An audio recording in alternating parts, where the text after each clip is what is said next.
Bonjour à tous et bienvenue dans cette nouvelle vidéo horreur. Aujourd'hui, je vous présente 3 histoires d'horreur inspirées des récits du subreddit Let's Not Meet français.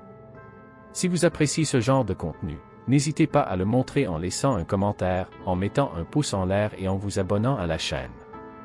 Ne perdons pas de temps et plongeons dans la première histoire. Bonjour. Aujourd'hui, je vais vous raconter ce qui m'est arrivé il y a peu. Il y a même pas 2 semaines, le lundi avant les vacances.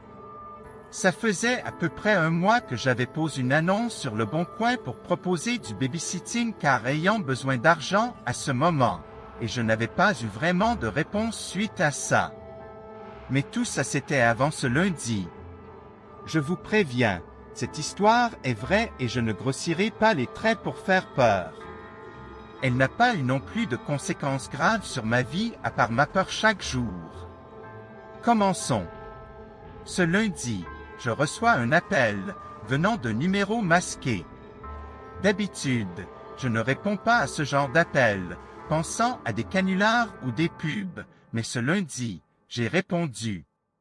Au téléphone, un homme à la voix grave et calme, posant une ambiance très pesante bien qu'aucun propos louche ne soit venu pour l'instant. Cet homme m'appelait apparemment pour que je m'occupe de ses enfants, ce qui m'arrangerait, n'ayant pas encore eu de proposition.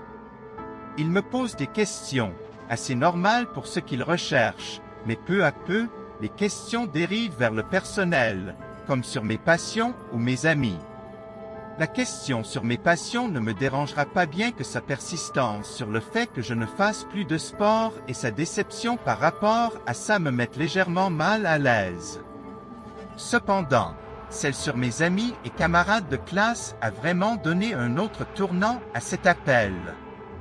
Au début, il me demande quel sport je fais en cours, question à laquelle je réponds sans pression, faisant actuellement de la natation.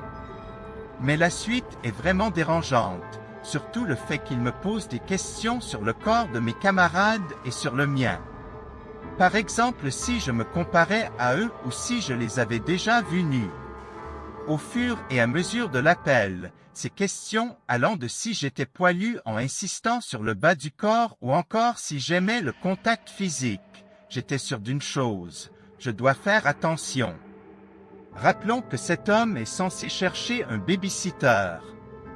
Paré ces questions sur le contact physique, il me pose une question qui, pour moi, était la fin de l'appel.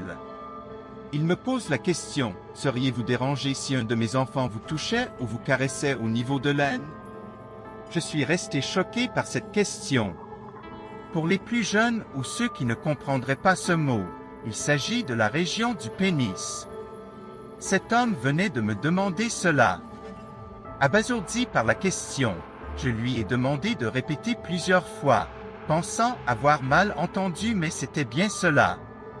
Peu après cela, après quelques autres questions du même ordre, j'ai fait semblant que ma mère m'appelait pour couper court à la discussion en lui disant que je le recontacterais, ce que je n'ai pas fait. Il m'a évidemment rappelé, entre 19h, heure à laquelle je l'ai quitté, et 1h38 du matin, puis le lendemain, entre 17h et 21h, heure à laquelle j'ai répondu. Ayant prévenu ma mère et ayant aussi préparé un plan avec cette dernière, je rentre dans mon garage avec elle, je mets l'appel en haut-parleur et je réponds. Il me dit la même phrase que la veille et je lui dis qu'il m'a déjà appelé. Après avoir entendu ce que je lui ai dit, il raccroche. Plus aucune nouvelle, plus rien.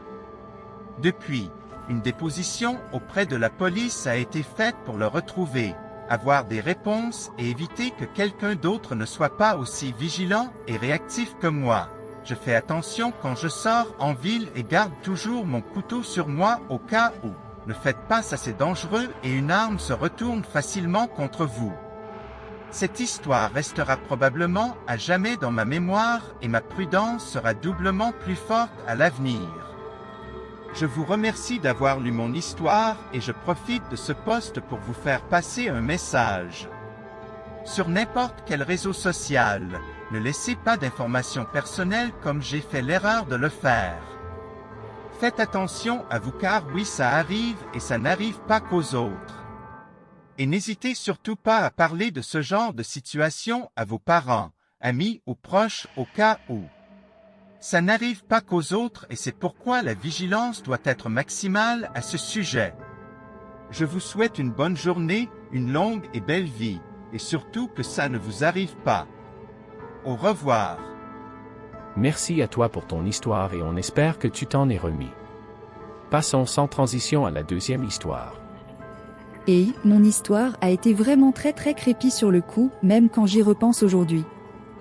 Je ne sais pas si elle a sa place ici mais tant pis. Cette histoire va surtout être de la prévention. C'était quand j'avais 14 ans, Jean est actuellement 15. Mon voisin est mon cousin, il a sa ferme, il a la cinquantaine, je vais l'appeler Claude. Donc Claude avait un employé, celui-ci va s'appeler Pierre, il avait 34 ans. Ça faisait plus de 8 ans que Pierre travaillait à la ferme.